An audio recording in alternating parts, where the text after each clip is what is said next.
हमारी ज़िंदगी का हर पन्ना अगर हमारे हिसाब से लिखा जाता तो क्या ही बात थी, लेकिन ऐसा होना नसीब की बात है।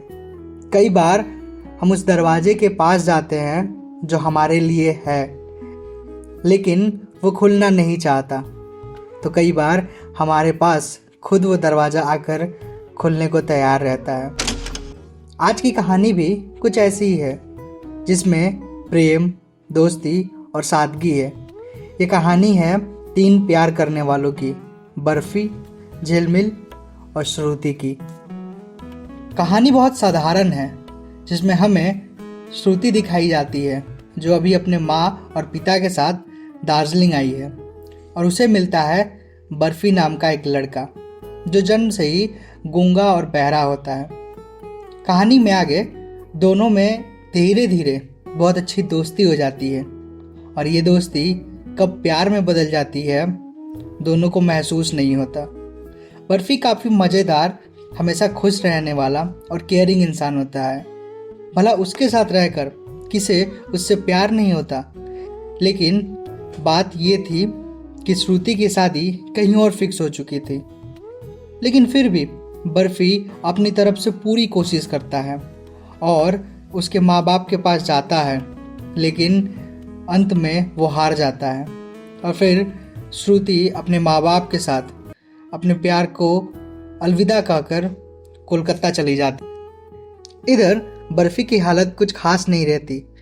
वो अपनी भावनाओं में उलझ सा गया रहता है कि तभी उसके पिता की तबीयत खराब हो जाती है। उसके पिता को ऑपरेशन की ज़रूरत थी, लेकिन ऑपरेशन के लिए पैसा देगा कौन? और यहीं पे वो और उसका दोस्त मिलकर एक प्लान बनाते हैं उसके पिता के मालिक की बेटी को किडनैप करना। लेकिन वो इस प्लान में फेल हो जाते हैं।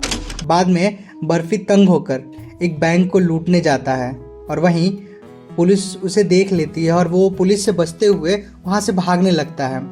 उसी समय वो लड़की जो सच में किडनैप हो चुकी थी, वो एक गाड़ी में रहती है, और तभी उसे झिलमिल का चेहरा दिखता है।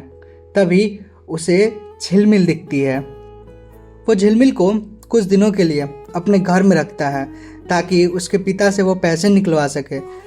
लेकिन जब उसे पैसे मिलते हैं तो पता चलता है कि उसके पिता पहले ही मर चुके हैं। अब उसे पैसों की नहीं ज़रूरत थी, ना ही उसे झिलमिल की ज़रूरत थी, इसलिए वो झिलमिल को छोड़ देता है।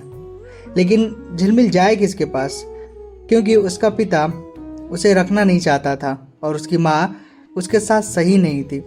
ऐसा इसलिए भी था क्योंकि झिलमिल बचपन से ही एक बीमारी से ग्रस्त थी, जो आम बच्चों से बिल्कुल अलग थी, और वो हमेशा बच्चों की तरह हरकत करती थी। इधर झिलमिल के गायब होने से पुलिस बर्फ़ी के पीछे लग जाती है, और झिलमिल बर्फ़ी का साथ नहीं छोड़ रही थी। इसीलिए दोनों कोलकाता चले जाते और वहीं एक साथ रहने लगते हैं। वक्त के साथ साथ झिलमिल को बर्फ़ी से प्यार हो जाता है, और बर्फ़ी को भी झिलमिल से। इतनी सी हंसी, इतनी सी खुशी, एक ताज़ा टुकड़ा चांद का। और तभी बर्फ़ी को वहाँ पर मिलती है श्रुति, उसका पहला प्यार। लेकिन अब वो सब भूल चुका था, अब वो आगे बढ़ चुका था। झिलमिल के साथ वो ज़िंदगी में बहुत आगे बढ़ चुका था। बर्फ़ी उसे झिलमिल से मिलाता है। उसके बाद श्रुति अक्सर यहाँ आने लगती है और उनके साथ ही घूमती है, समय बिताती है।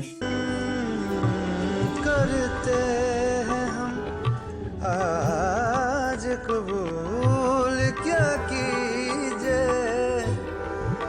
करते हैं हम। लेकिन एक बार की बात है, एक घटना के कारण झिलमिल गुस्सा होकर उन लोगों से दूर चली जाती है। बर्फ़ी और श्रुति उसे बहुत ढूंढते हैं, लेकिन वो नहीं मिलती। बर्फ़ी उस समय हार जाता है। इस बार बर्फ़ी एकदम टूट सा जाता है, वो एकदम अकेला हो गया था। इस बार उसके पास श्रुति थी, लेकिन उसे अब झिलमिल चाहिए थी। बहुत मशक्क़त के बाद झिलमिल का अंत में पता चलता है कि वो वही अनाथ आश्रम में है जहाँ सबसे पहले वो रहती थी। बर्फ़ी वहाँ जाता है और अंत में दोनों मिल जाते हैं। और दोनों के मिलने के साथ ही श्रुति फिर से अकेली हो जाती है। उसका प्रेम, उसका प्यार अधूरा ही रह जाता है। तो आज के लिए बस इतना ही। फिर मिलते हैं किसी प्यारी कहानी के किसी खूबसूरत हिस्से के साथ। तब तक के लिए खुश रहिए। धन्यवाद।